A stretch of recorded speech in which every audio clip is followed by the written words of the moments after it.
Hello and welcome back to Handheld Computing. I am very pleased to say that we've over 100 subscribers to the channel now. If you've not subscribed, please do, assuming you like the videos of course. Today we're going to have a look at this, the Cassiopeia E-115. This is the 6th of the Casio's line in palm-sized PCs. It's the first one that becomes officially a pocket PC with its new Core OS CE3, which means it now includes both Word and Excel in its ROM. So since I have it, let's have a look at the box. So on the box we can see obviously TFT colour LCD with a new type of screen. Have a look at that. A hyper-amorphous silicon TFT. I mean, if that doesn't sound futuristic, I don't know what does.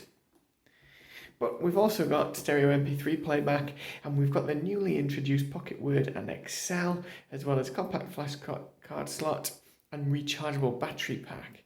There's an original PIM, which is a new piece of software by Casio, and Mail Assist, and as you can see from the picture here, they've got a built-in launcher that's not part of the OS core. Here we've got a picture of the dock that I don't actually have. And nothing much on this side, a little bit of a description on this side, but pretty much just tells us what we already knew. Not a lot here. And then on the back we can see that there's an optional camera. Sadly I don't have that as it is optional, but there is mobile video player built in, and there's a converter on the CD, so we will have a look at that. These are the mobile calendar, mobile address book and mail setup tool. These are custom bits of software by Casio. Down at the bottom we can see it includes the media player, of course. We've gained Pocket Internet Explorer, it's been updated for this version, and we get Word and Excel. And there's a little bit of information just about the device itself. So as I say, I don't have the included dock, but I'll show you what I do have. So I have both of the original CDs, so this has got the Casio software, this has got Microsoft ActiveSync, it's also got Transcriber on it as that's not built in, and there's a couple of other little bits, and we'll look at those later. Having got this included, which is a Samsonite case, it's actually quite a good case. The buttons are obscured a little bit in places, but actually it protects it very well, so I'm happy with that, and I've been using that when I've had it out and about. This is the original Cassiopeia slip-in case, which it's got a hard back and front, so it offers some protection, as well as obviously having that foam to absorb any impact. I got some brown paper, and the plug.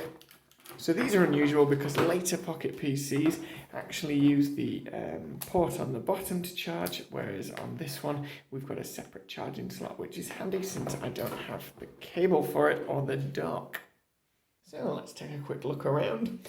So down this side we've got the stereo headphone jack, power button, a window button to launch the start key, up down toggle switch with a push in for action, and the record button, as well as having the infrared port.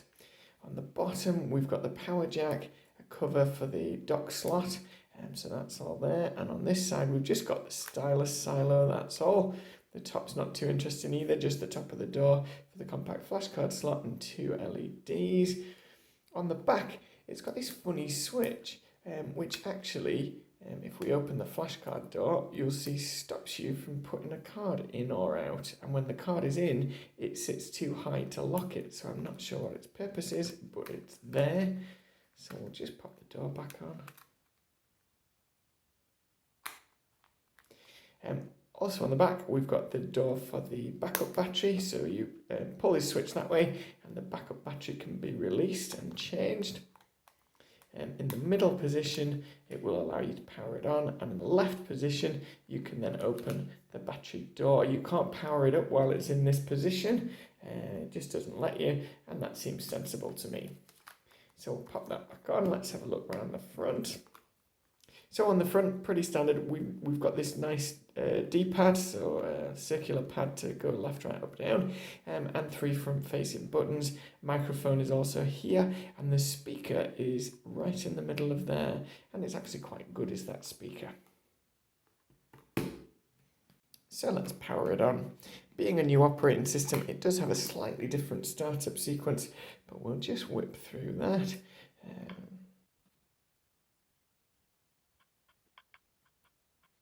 So the first thing we're going to do is just set up the screen, see if we can make it a bit clearer for the video. So we'll head through, we'll put the brightness up to max, let's go there, max it out. As you can see on dim, it's very dim, but it's not too bad when it's on bright. And you can adjust the contrast, so this is quite interesting because of course you can brighten it up, but it distorts your colours somewhat, or you can have it dim and much darker contrast. We'll settle for the middle. We'll just power off the auto dim for 5 minutes so that we can at least do some video without it interfering all the time. And let's head back to the home screen. So the home screen hasn't changed all that much, but the start button has moved up to the top as opposed to being at the bottom. And down at the bottom, we've gained a new document button. So this allows you to input new appointments, contacts, emails, etc. So that's handy. And on this model, we've got this icon down here, which allows us to mute the sound or not. So that's very handy. So by default, these buttons launch the standard calendar and the standard contacts. But Casio, as we know from the box, have created their own. They also have a custom launcher, which is hit launch by this button. And here it is. So let's have a quick look at their mobile calendar, because it does create a bit of a better way of seeing your calendar, if you ask me. So it's got a couple of views. So of course we've got a day view, and this would list any activities going on this day. We've also got a week view, and this actually lists things as text. So I'll pop a couple of things in and then we'll have a look at that. So I've put a couple of things in so you can see how they appear in this view. We'll just go back to the original view, and you can see it just lists anything that's going on a day that you've selected, which is kind of handy, obviously, when you review your calendar. There's the week view. If you've got more than 2 entries, you can then scroll down to see the next entry. So it works quite well. You've got up and down arrows to change week. And then in the month view, it just shows you whether you're busy morning or afternoon by highlighting those things. And finally, we've got a calendar view, so you can select various things. It's interesting that they didn't automatically make it link to the calendar button.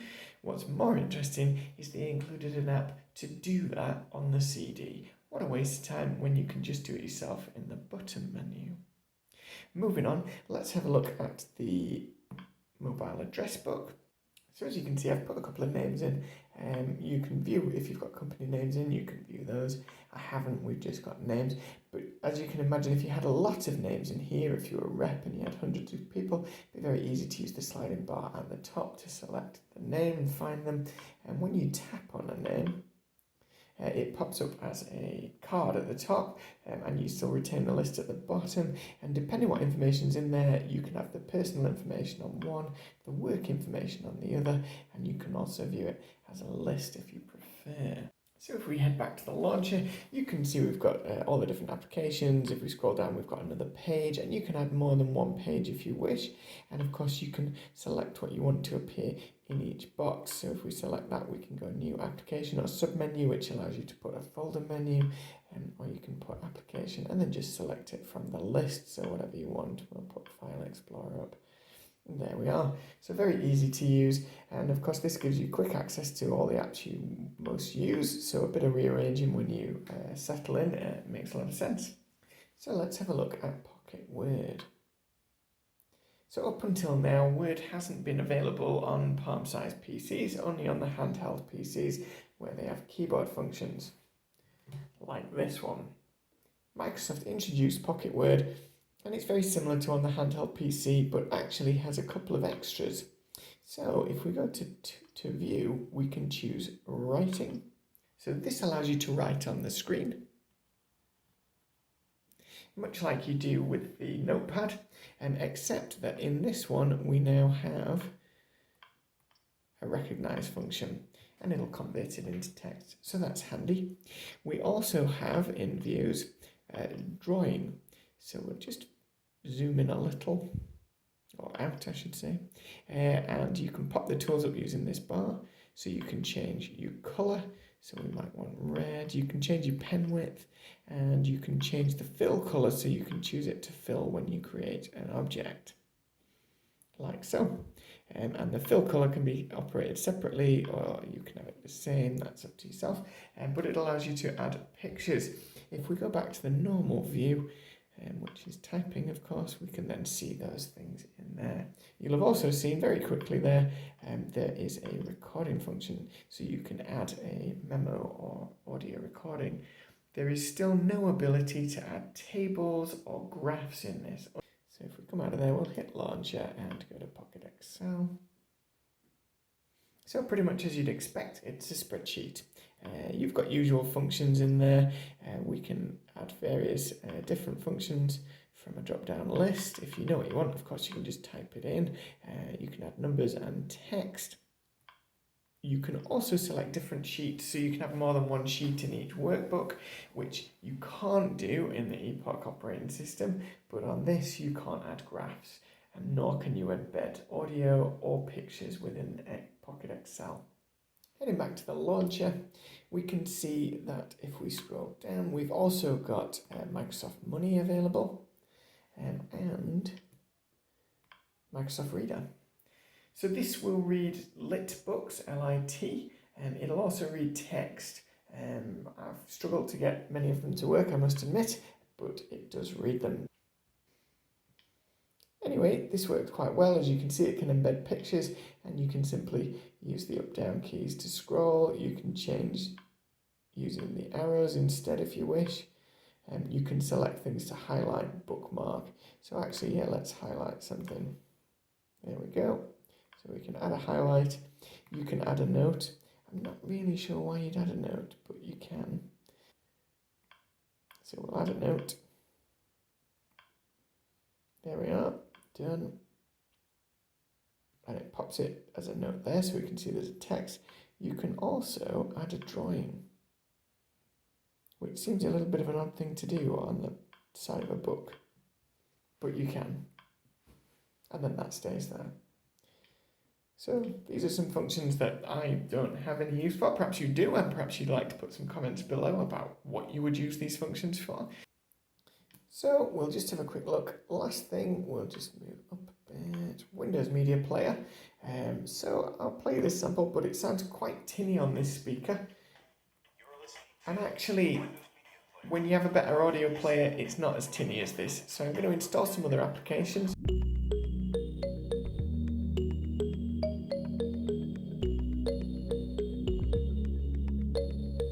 So we're going to open up the mobile video converter. I've already put an AVI on here, and we're going to see how the conversion works and what the playback is like. So here's my Janada 680 review, and we've just got to create a new name for the file. So we'll just call it test. So there's a couple of options, but not many. We can choose the size of the video file. We'll go for the larger. And we can have normal or high sound quality. We'll go for high quality and see what it comes out like, because we want to see what the playback is like on the machine. Obviously, this file, while not being massive, is going to take a little while to convert. It appears as if it does the sound conversion first, which is interesting, but we'll let that run and then we'll have a look at the playback. So let's have a look at the video playback. If we launch the mobile player, you can see that we've got a couple of samples that were built in. We'll just have a quick look at one of those. Oh, a diving one, nice. Not sure about the 80s music, but as you can see, there is some playback, so we'll just stop that. It does take a while to respond. I have noticed it's quite laggy, but I think that's just because it's using so much in the way of processing power. So we'll just open the one that we wanted, which is our test one. As you can see, that video compressed down to 42 megs, so it's not tiny. You'll definitely need an external card, but it is here. We're just going to skip ahead because we don't want to see the intro, and we'll give it a bit of a playback.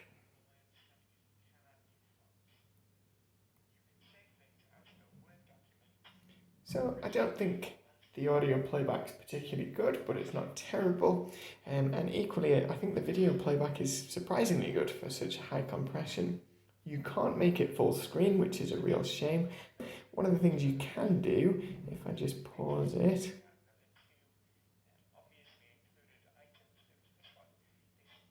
there we are, is you can actually take a screen capture.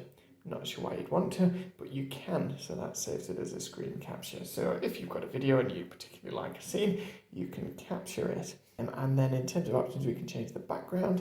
So we can have this, and we can put on auto repeat, so it'll keep playing it round.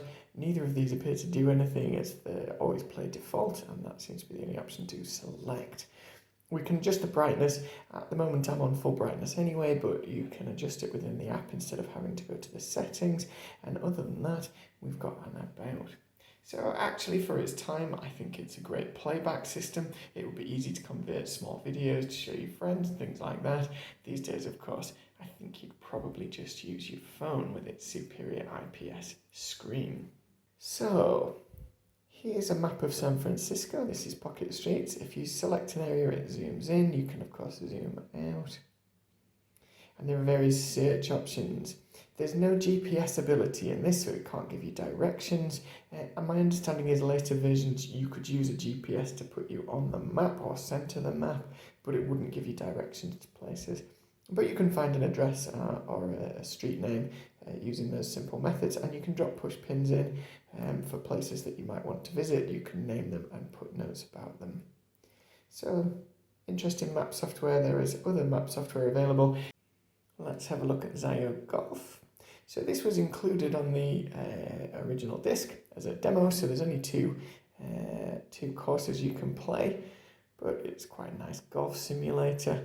And we're at the Bay Club, and so you can adjust where you're firing it, how far away, and then of course how much power you apply. So I'm never going to win playing like this. And there's quite a few other games that are available. So on here I've installed Batty, which is just a simple breakout game by Daniel Jackson. I don't think it's the same one that's in SG1, but who knows. So a very simple game.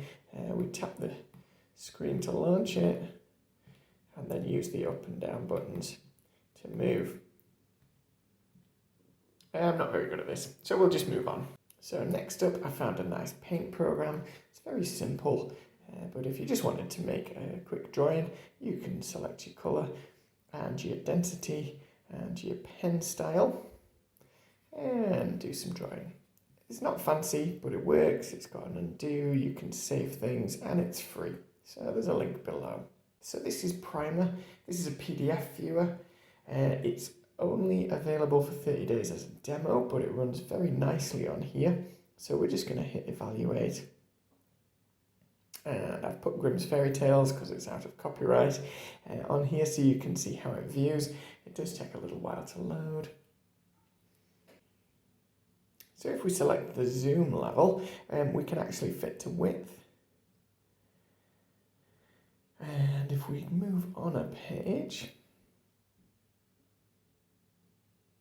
let it load, you can see it's a little bit too small to actually read, but I did find if you set it to 75%, and it's actually legible for the width of the screen, so this makes quite a good e-reader. Just scroll up and down. So there we are. There are registration codes out there. You're no longer able to buy it, so you'll need to have a look around for a registration code. We've got Moby Pocket. This is freeware. Here we are. Moby Pocket obviously isn't full of ebooks that'll read on this, but it will open a couple of different types of ebooks which are quite good. So we've got PRC and PDB, which are the original Palm database files. So it'll open those, and it comes with Art of War. So if you've not read that, here's your opportunity. It'll also open HTML files and text files. So I've currently got a text file in my documents. I'm reading some Japanese fairy tales, also out of copyright, so I'm happy to show you. But as a reader, it's quite good. This particular version has the ability to adjust your fonts and styles in settings, and you can do this, oops, if I get the right button, and you can do this for different books. So it remembers the font and style that you want for each book. So for example, I could set the background colour as black, I could have the font as yellow, and I could change the font to Courier if I wanted. I don't know why you'd want to do that. And we'll set the size to 10, that's fine. And now it remembers that that's how you want this book. But if you open another book,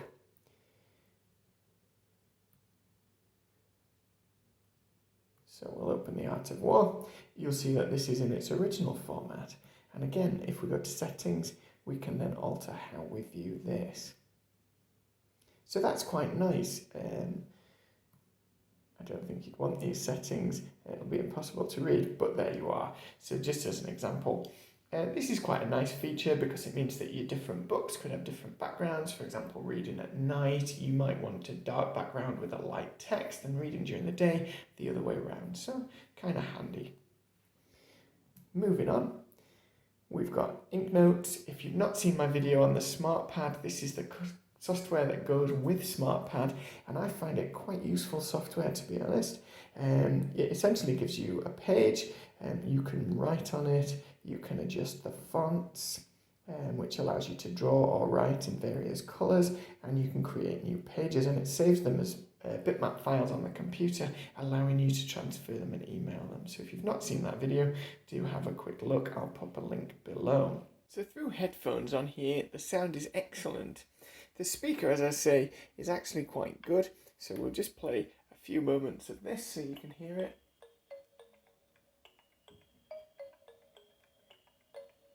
It doesn't sound too tinny, we've not got any breakup in the sound. I mean, it's probably not as good as the speaker on your phone, but I think for its time period, it's pretty good. So let's have a look at Transcriber. Of course, this becomes ubiquitous on later models.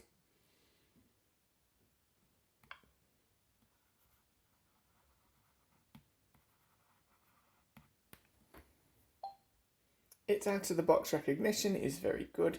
It's nowhere near as good as Calligrapher once Calligrapher's learnt your handwriting though, but we'll save that for another day. Now I don't know about you, but looking at this button selection, it reminds me of something from the 80s. I wonder. So of course, there is a Gameboy Emulator for this device. It runs pretty well. This is the demo version. You open a file, you'll see it actually runs quite well. So we'll have some DuckTales going. So it's set up for cursors, left button, right button. So here we go, let's collect that. Let's bash these. So indoors, the hyper-amorphic silicon TFT is quite visible. In fact, it's very good in indoor environments. And we've got pretty good viewing angles. I'm not saying it's amazing. This is no IPS, but you can see, apart from the window there, you can see you can go quite off axis before the image distorts too much. And it's actually quite superior to the screens used on these, the CSTNs and DSTNs. That said, outdoor viewing is not so great. As you can see in direct sunlight, it becomes very washed out, and although the backlight's on maximum, it simply isn't bright enough outside. The E-115 is the penultimate model that uses the MIPS processor before all Pocket PCs change over to ARM. The E100 range marks the end of AA batteries or AAA batteries and introduces colour screens such that there are no black and white screens produced after this. The payoff is quite big, 25 hours runtime on an A15 and a maximum of 6 hours on this, because that colour screen is very power hungry. That said, this paves the way to more powerful models in the future and will ultimately lead to the devices that we currently have in our pockets. I've certainly enjoyed using this device over the last couple of weeks. If you've got one and you've got a favourite piece of software, I'd love to hear. Pop a comment below.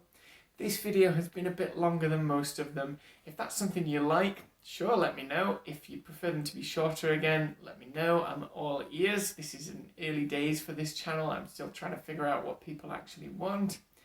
That said, Thank you for letting me 100 subscribers, so happy about that. If you haven't subscribed yet and you'd like to see more, do subscribe and don't forget to hit that notification bell. My name's Hugh. This has been Handheld Computing. Thank you for watching.